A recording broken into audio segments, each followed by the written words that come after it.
Voltando então, vamos conversar agora um pouco sobre essa pesquisa que a gente está desenvolvendo no nosso laboratório em busca de um fármaco, de uma droga, um remédio que consiga evitar a infecção do coronavírus em humanos. Para começo de conversa, vamos lembrar que não existe nenhum fármaco eficiente contra o coronavírus ainda. Não se sabe nenhum que funcione contra o coronavírus, tá?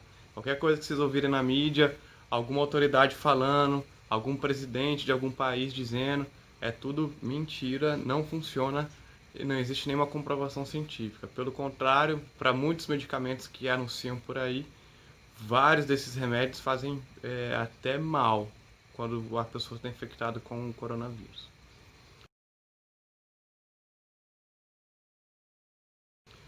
Então, ali atrás eu desenhei horrivelmente, que eu desenho muito mal.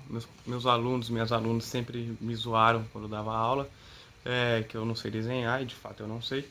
Mas ali atrás tem um desenho do que seria o coronavírus. Ele é um vírus que é encapsulado.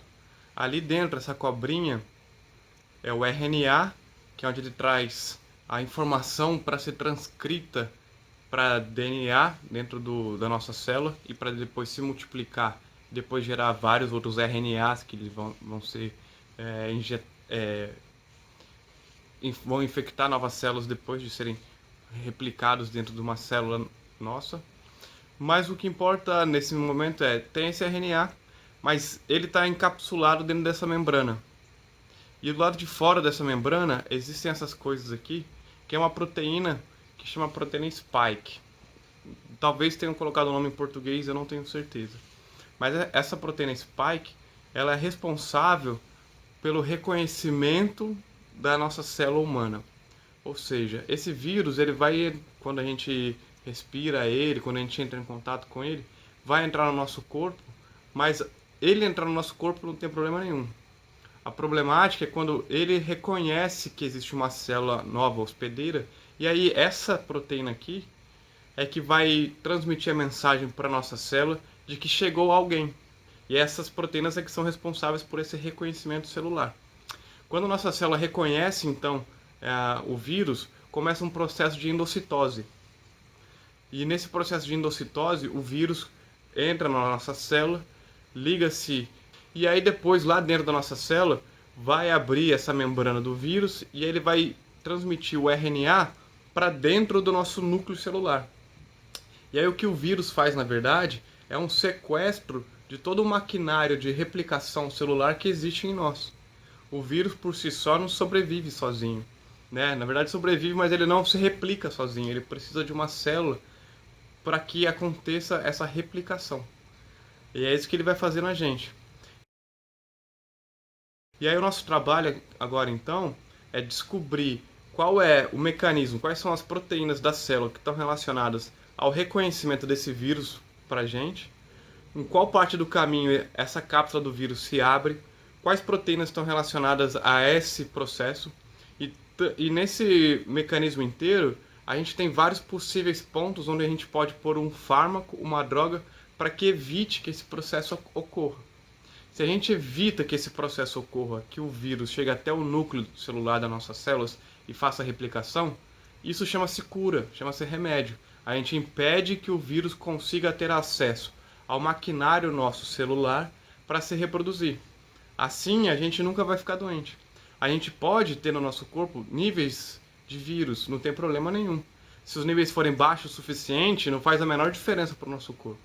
Só vem a ser doença, só vai desenvolver patologias depois que a quantidade de vírus dentro da gente passa um certo nível, que a gente não consegue mais ter o equilíbrio celular, a homeostase celular.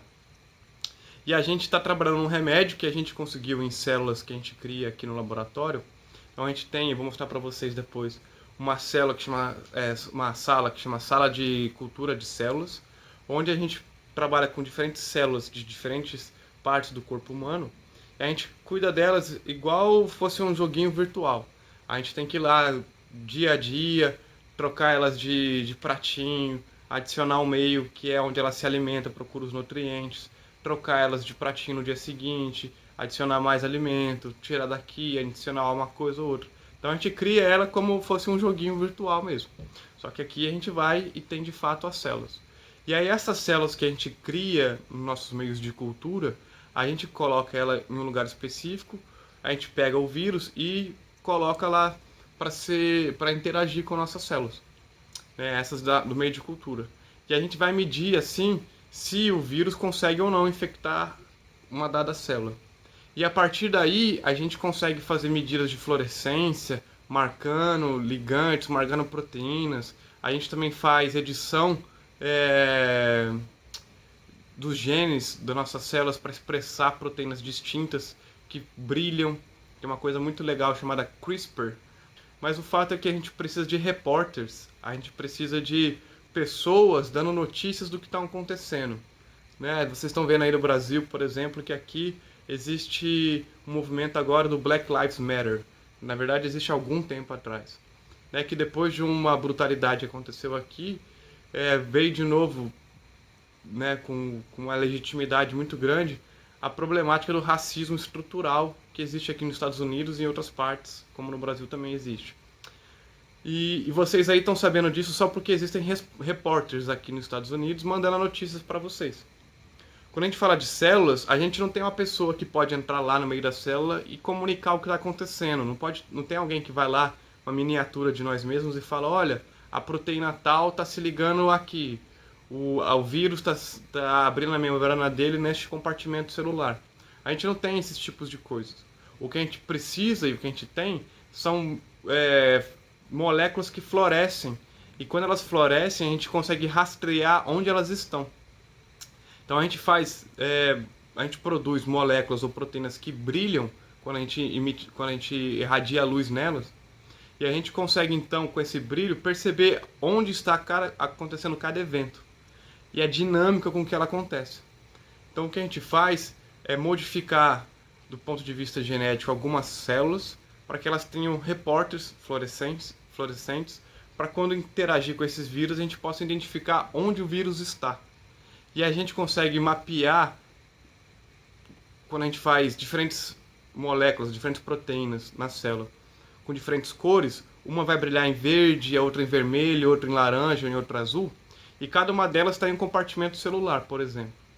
E aí quando a gente faz a medida de fluorescência no microscópio, que é um equipamento que usa fluorescência nesse caso, e magnificação, ele amplia aquilo que é pequeno, a gente consegue agora perceber se a proteína X, que brilha verde, ela está colocalizada com a proteína Y, que brilha azul. E assim a gente consegue dizer quais processos celulares estão acontecendo quando uma célula está sendo infectada. E assim a gente consegue descobrir em qual desse mecanismo inteiro, em qual parte desse mecanismo, vai ser melhor a gente produzir um fármaco ou não. A gente testou alguns fármacos já, e um desses fármacos funcionou. A gente conseguiu inibir 100% da infecção em células do nosso laboratório usando esse medicamento. Chama-se Apilimod. Eu não sei no Brasil se existe esse remédio, mas aqui já era aprovado pelo FDA, que é como se fosse a Anvisa do Brasil, é o que libera a utilização de alguns fármacos ou não. E ele já está indo para testes em tratamento em humanos. Porque quando uma coisa funciona no laboratório, não quer dizer que vai funcionar em humanos também. O que a gente faz na ciência, como eu já falei antes, a gente pega a realidade e transforma ela em uma coisa mais simples para a gente poder estudá-la. Então o corpo humano é super complexo. A gente não consegue estudar ele nos mínimos detalhes o tempo inteiro, olhando o conjunto. O que a gente faz então é retirar células de algumas partes do corpo, reproduz elas no meio celulares e estuda ali a infecção viral. Dando certo, a gente fala, bom, legal, vamos agora testar em humanos. E a gente vai lá e testa, e a gente está fazendo esses testes agora, né? Com pacientes que têm o Covid. A gente não sabe se vai funcionar. A gente não sabe, vai ter que ser testado. E enquanto isso, a gente não entendeu o porquê que essa droga funcionou, esse Apilimod. E agora a gente está fazendo outros experimentos para tentar identificar, usando esses repórteres, usando o microscópio, usando essa fluorescência, como é que isso acontece e por que o remédio está funcionando, pelo menos nas nossas células. E se ele se a gente descobre esses mecanismos, a gente pode gerar novas moléculas. Aí vem o pessoal da química e fazer novas moléculas de fato, interações, reações e tudo mais, para a gente criar estruturas de drogas, de moléculas que sejam mais eficientes para aquele combate de tal vírus. Uma outra coisa importante de se dizer é que um vírus, quando ele causa doenças em seres humanos, eles não podem ser utilizados em quaisquer laboratório. Porque se alguém está trabalhando com esse vírus e por um acidente entra em contato com essa pessoa, o vírus, essa pessoa vai ser infectada e pode infectar outras mais. Então, para trabalhar com vírus que tem impacto em seres humanos, a gente precisa trabalhar num laboratório que chama-se BL3. São esses laboratórios que você vê em filme, que as pessoas usam roupas de plástico, aquelas máscaras enormes, tubos de oxigênio, luvas gigantes, que elas não encostam em nada, elas estão sempre dentro dessas roupas todas reforçadas de segurança. O nosso laboratório não é um BL3, ele é um BL2, então a gente não pode trabalhar com esses tipos de vírus. O que a gente faz é o seguinte, que foi uma grande sacada que um colaborador nosso de Washington fez, na verdade, de uma universidade de Washington. Ele pegou o coronavírus que aqui está, e o que ele fez foi arrancar o DNA. Opa, desculpa, o RNA. O coronavírus é um RNA vírus, né? Ele não tem DNA. Arrancou o RNA do corona e ficou só do lado de fora. Ficou só essa parte da membrana do vírus. Ou seja, agora a gente tem um vírus que tem as proteínas que o nosso corpo usa para reconhecer, mas a gente não tem a carga viral, o que a gente chama de carga viral. Ou seja, o vírus que a gente está trabalhando está vazio, não tem essa parte do RNA. Sendo assim, a gente não precisa de toda essa segurança, porque se esse vírus entrar em contato com a gente, ele só vai ser incorporado na nossa célula, mas não vai acontecer nada. Porque o que traz o dano a nós não é a membrana, mas sim o RNA. É a parte do vírus que vai ser replicada dentro das nossas células. E é assim que a gente faz o experimento, usando o modelo do vírus que é mais seguro de se trabalhar.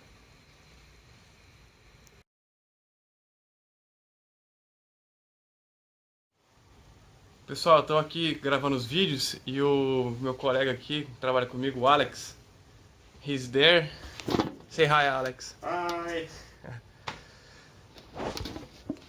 Ele que está trabalhando com o vírus de fato, fazendo experimento com as células. Aí ele apareceu para dar oi para vocês.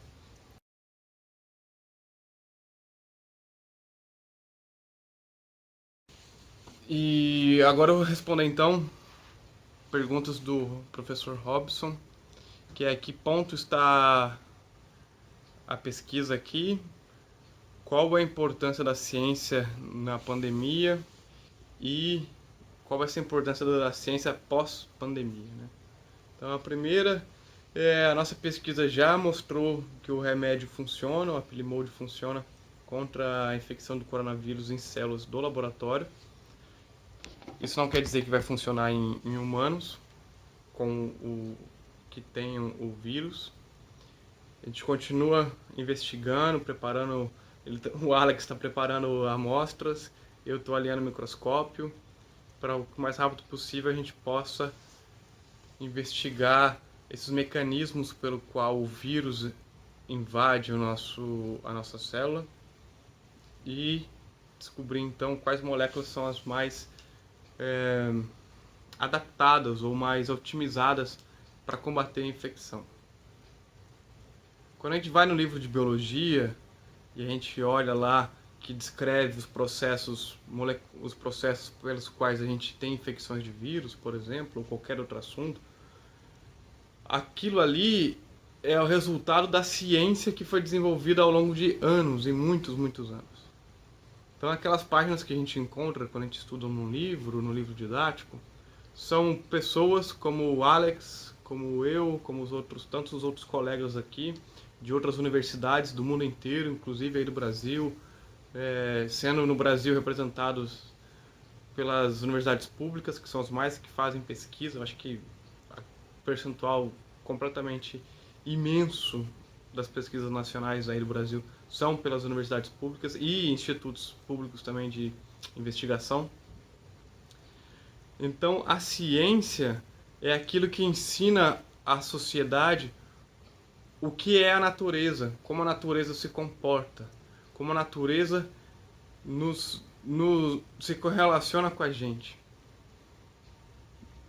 Sendo assim, o papel da ciência é essencial, é primordial. Sem a ciência a gente estaria no mundo das cavernas até hoje. Tudo que eu estou usando agora de roupa, por exemplo, ou tudo que o meu celular está fazendo nesse instante, vou transmitir para vocês, estou respirando, tudo isso foram efeitos da ciência.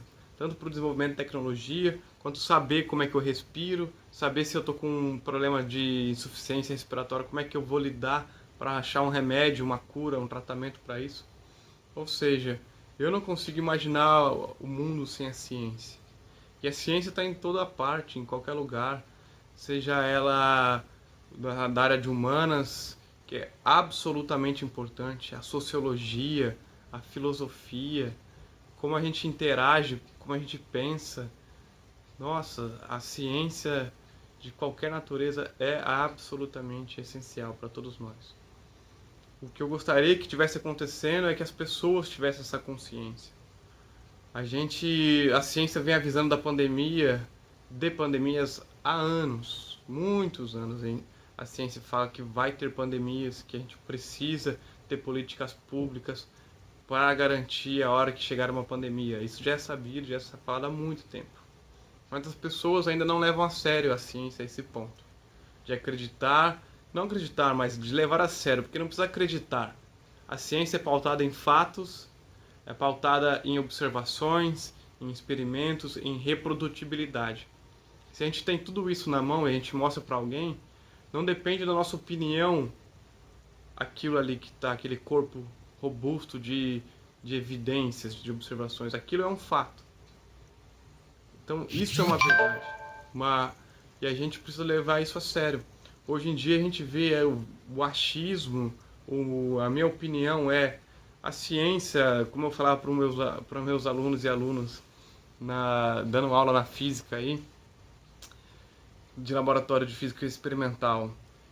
Tinha horas que eles achavam que eu estava bravo com eles, mas não estava. Eu só estava falando para eles, gente, a ciência não importa com a sua opinião. Né? A ciência é objetiva nesse sentido, de ter um dado e o dado ser aquilo, é uma realidade. Não importa se você gosta ou não desse dado, ele é um dado, pronto, ali está. Interpretações vêm depois disso tudo, mas um fato em si é um fato, né? A gente diz que contra fatos não há argumentos. A gente precisa, com a maior pressa do mundo, incorporar isso em todos os lugares da sociedade. Essa total confiança no poder da ciência. A gente precisa disso agora. Né? Para evitar que aconteçam coisas, umas aberrações como acontecem aí no Brasil, onde autoridades, políticos, Facebooks, WhatsApps da vida, dizem que algo cura alguma coisa, mas não cura. Tenho vários amigos aí que ficavam mandando coisas no celular de médicos dizendo que o Brasil não teria problemas porque o clima é quente, ou que algum remédio caseiro funciona contra o corona, ou que um remédio para artrite funciona para o corona, um remédio contra a malária funciona.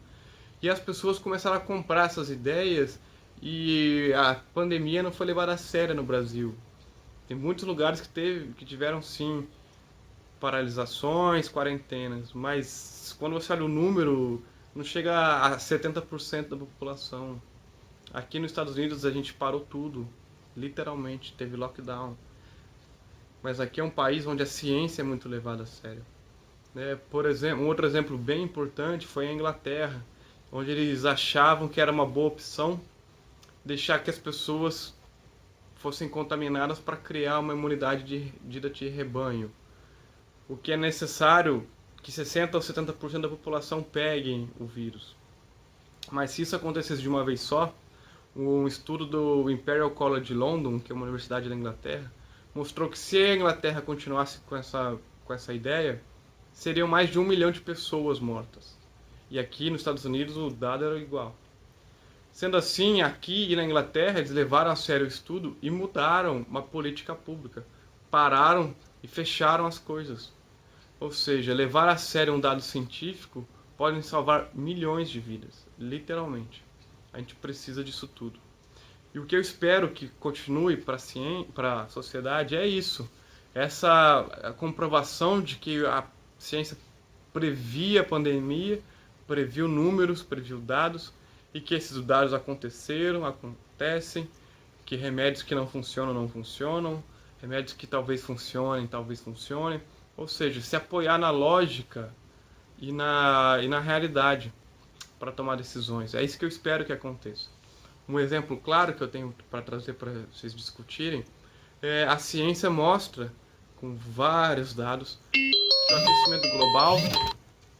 o aquecimento global é uma realidade.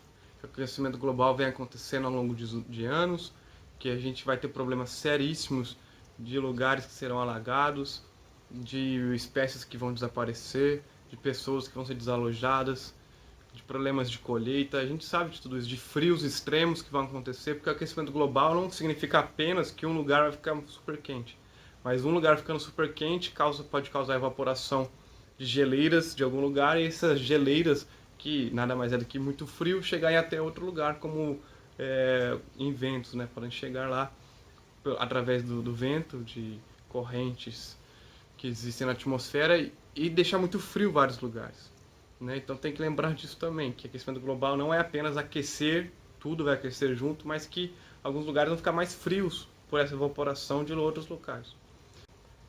Muitos políticos hoje falam que tudo isso é mentira. Mais uma vez ignoram o que a ciência fala. Mas aí lá para frente o que vai acontecer vai ser tudo isso que a ciência previu vai passar, vai acontecer. E a gente vai fazer o quê como sociedade?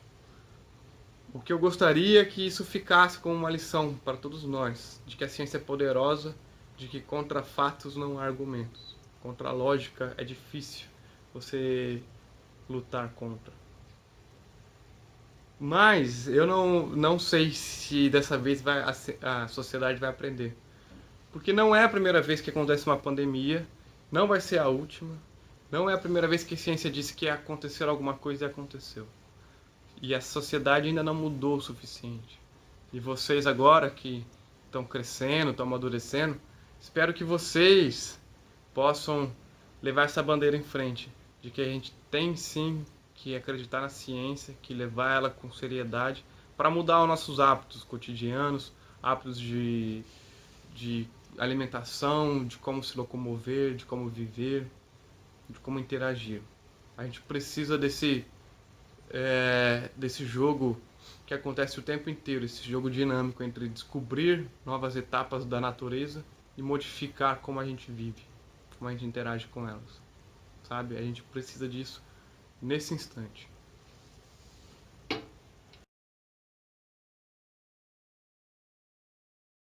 Bom, pessoal, agora a gente está aqui na sala de cultura de células. A gente tem aqui atrás freezers, geladeiras, onde a gente guarda nossos mantimentos, reagentes. Aqui a gente tem um incubador, que fica na temperatura do corpo humano, 37 graus. As células ficam aqui se replicando, se alimentando. Outro incubador. E aqui estão as capelas, onde a gente vai trabalhar com as células. Sempre tem vidro, a gente só enfia um pedaço do nosso braço para dentro, para não contaminar as células que a gente vai estar trabalhando ali dentro. Sempre tem um fluxo de exaustão, vem um vento de cima para baixo para fazer uma cortina de vento nessa direção. Então quando a gente põe o braço, nada da gente entra lá, nada que a gente falar, espirrar, nada disso passa, só nossas mãozinhas ficam lá dentro. Ali tem outra capela, mais uma, e tudo para lixo biológico, que a gente trabalha com células, com alguns tipos de vírus, e tudo isso tem que ser separado para ser jogado fora, não pode ser jogado fora em lixo comum.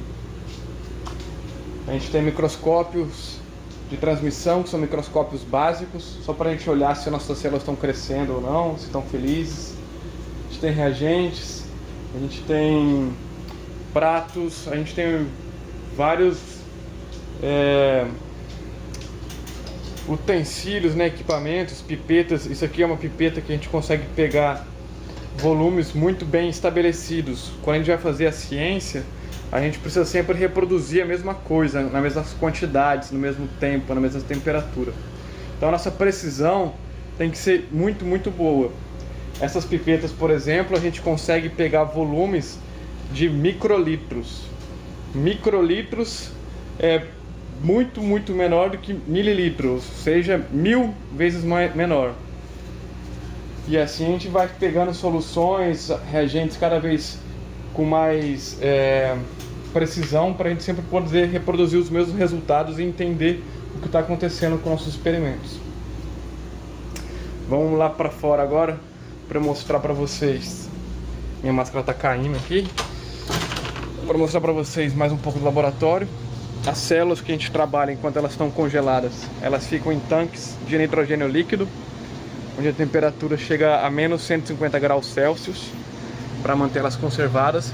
E depois, quando a gente vai trabalhar, a gente leva elas para dentro do incubador, e pelo tempo que a gente trabalha, elas ficam lá sendo aquecidas sempre a 37 graus.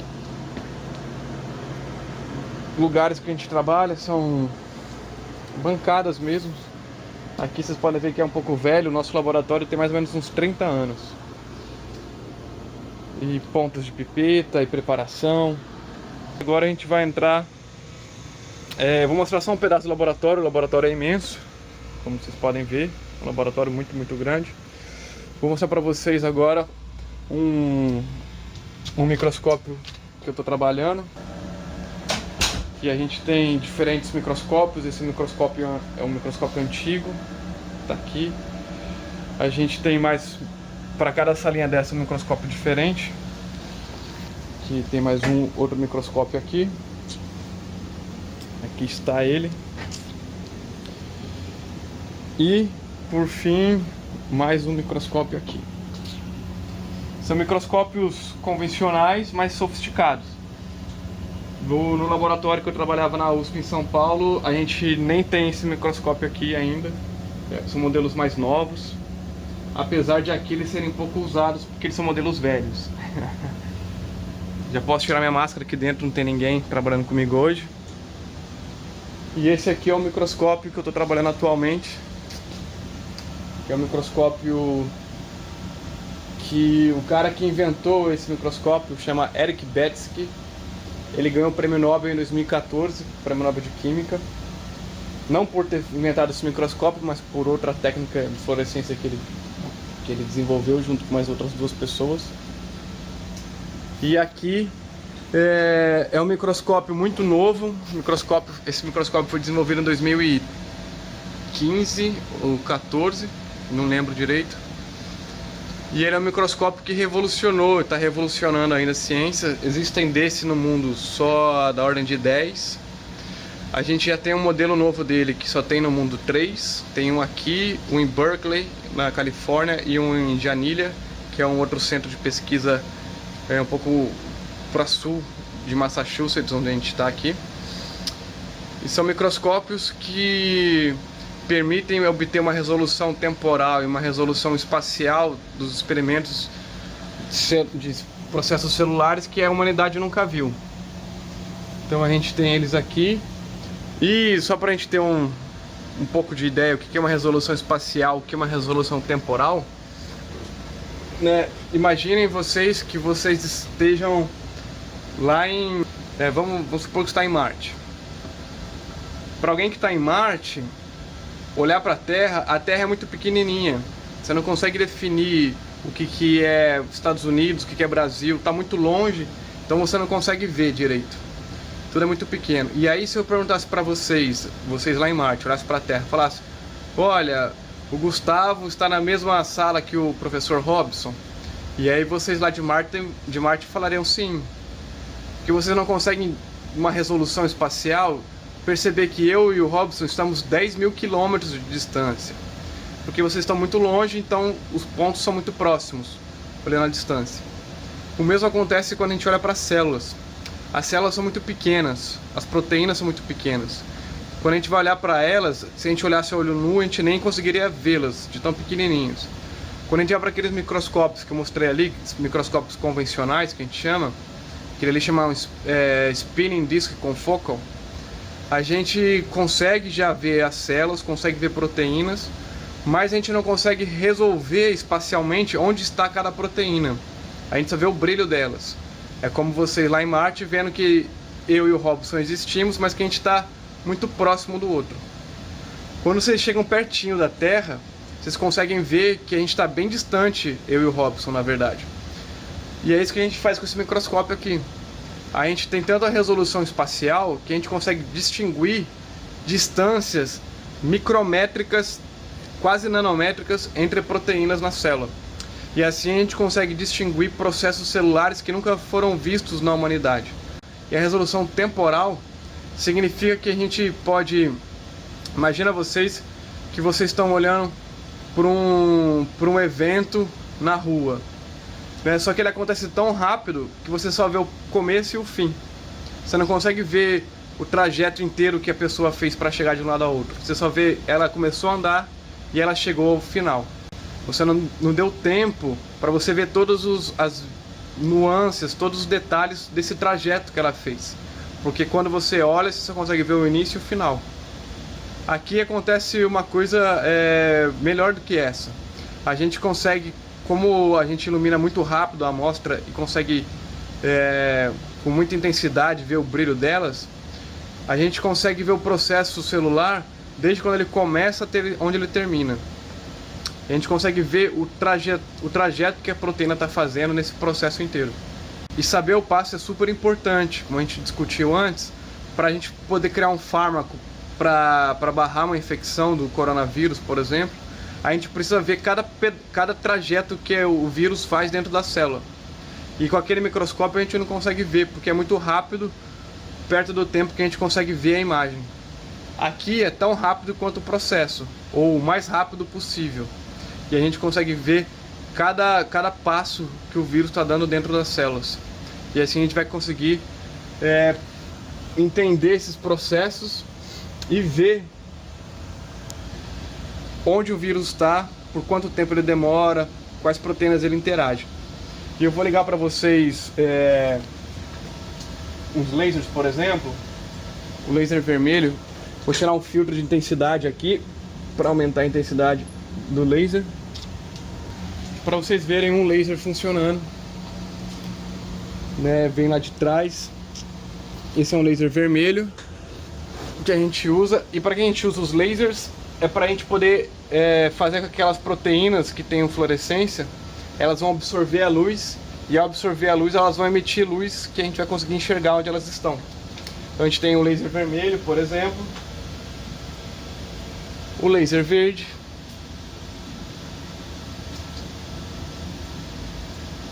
e também o laser azul. E para cada proteína a gente vai usar um laser diferente para poder irradiar a amostra. Esses microscópios que eu estou mostrando para vocês, existem pouquíssimos no mundo. Não existe comercial, não existe uma empresa que fabrica esse microscópio. Isso significa que tudo que está aqui, todas as peças que estão aqui, todo o alinhamento, montar, desmontar, ajustar, otimizar, tudo isso é feito por nós.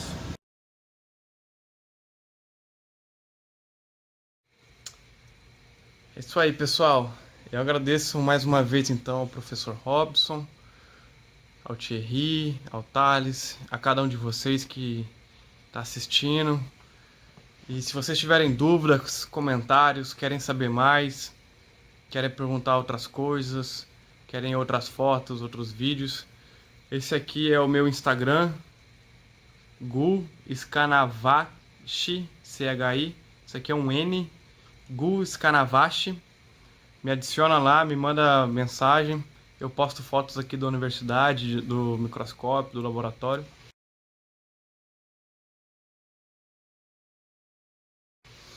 E como mensagem final, eu falaria para que vocês levassem muito a sério a ciência,